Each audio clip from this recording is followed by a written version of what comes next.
आज हम दशमलव यानी कि पॉइंट वाली संख्याओं के जोड़, बाकी, गुणा और भाग के बारे में पढ़ेंगे।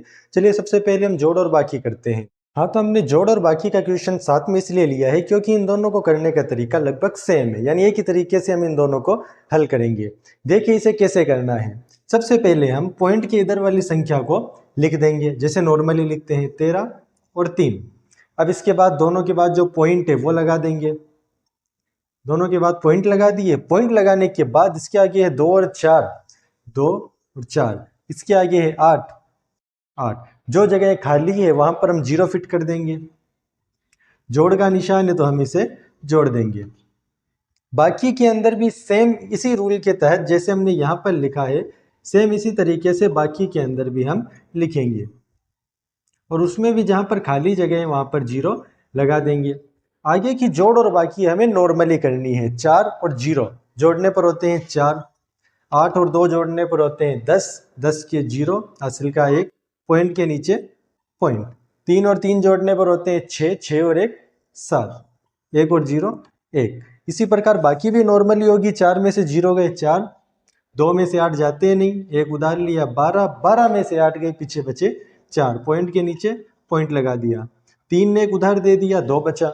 2 ने एक उधार लिया 12, 12 में से 3 गए, पीछे बचे 12 में से 3 गए, पीछे बचे 9। 1 ने एक उधार दे दिया, यहाँ बचा 0, 0 में से 0 गए 0। यानी जोड़ और बाकी सेम होगी, यानी उतारने का तरीका सेम है और नॉर्मली होगी, पर जहाँ पॉइंट है उसके नीचे आपको पॉइंट लगा देना है।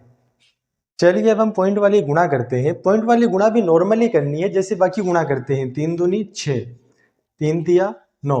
बस एक संख्या बाद पॉइंट है तो हम आंसर में एक संख्या के बाद पॉइंट लगा देंगे, उत्तर हो गया। ये गुणा भी नॉर्मली होगी। 2 दूनी 4, 3 दूनी 6, क्रॉस का निशान, 2 एक कम 2, 3 एक कम 3, फिर इन्हें जोड़ दिया 4, 6 2 8, 3 के 3। अब यहाँ पर एक संख्या बाद पॉइंट है, यहाँ पर एक संख्या बाद पॉइंट है, टोटल हो गए 2। फाइनल आंसर में हमें 2 संख्या के बाद पॉइंट लगा देना है। बस ये ध्यान रखना है, पॉइंट यहाँ या यहाँ नहीं लगाना, बल्कि फाइनल एंड में जोड़ने के बाद फिर हमें पॉइंट लगाना है। इस प्रकार हम गुणा को हल करेंगे। चलिए अब हम पॉइंट वाली भाग करते हैं। पॉइंट वाली भाग किस तरीके से होगी, देखिए 2 के पहाड़ में 3 नहीं आते, 3 से कम 2 आते हैं एक बार बोलने पर, पीछे बचे 1, फिर उतारी अगली संख्या 2। जैसे ही पॉइंट के बाद वाली संख्या नीचे उतरेगी यहाँ पर पॉइंट लग जाएगा। आगे के रूल सेम है। 2 के बारे में 12, 6 बार बोलने पर आते हैं, पीछे बचे 0। ये हमारी भाग हो गई। ये भाग थोड़ी सी अलग है क्योंकि इसके अंदर देखिए यहाँ भी पॉइंट है, यहाँ भी पॉइंट है, तो थोड़ा सा इसका तरीका डिफरेंट है।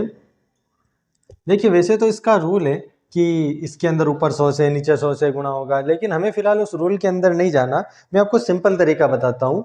नीचे एक संख्या बाद पॉइंट है, ऊपर 2 संख्या बाद पॉइंट है। आप पॉइंट को एक एक नंबर इधर सरका दीजिए, दोनों को। पॉइंट एक एक नंबर आगे सरक गया, एंड में फाइनल में पॉइंट लगा करके कोई मतलब होता नहीं। मतलब यहाँ से पॉइंट 11 से हट गया, इतना काफ़ी है। मतलब यहाँ से तो पॉइंट एक नंबर आगे चला गया, और यहाँ 11 से पॉइंट एक नंबर आगे चला गया, जहाँ पॉइंट लगा के कोई मतलब है नहीं, यानी कि यहाँ से पॉइंट हट गया। बस आगे की भाग नॉर्मल होगी। क्या 11 के पहाड़े में 34 आते हैं? नहीं, 34 से कम 33 आते हैं 3 बार, पीछे बचे 1, फिर उतारा अगली संख्या 1। जैसे ही पॉइंट के बाद वाली संख्या नीचे उतरेगी यहाँ पर एक पॉइंट लग जाएगा। 11 एक कम 11, पीछे बचे 0। इस प्रकार हम ये पॉइंट वाली भाग करेंगे। उम्मीद है कि आपको ये चीज़ समझ में आ गई होगी। अगर समझ में नहीं आई, कोई डाउट रह गया, तो आप हमें कमेंट में भी पूछ सकते हैं।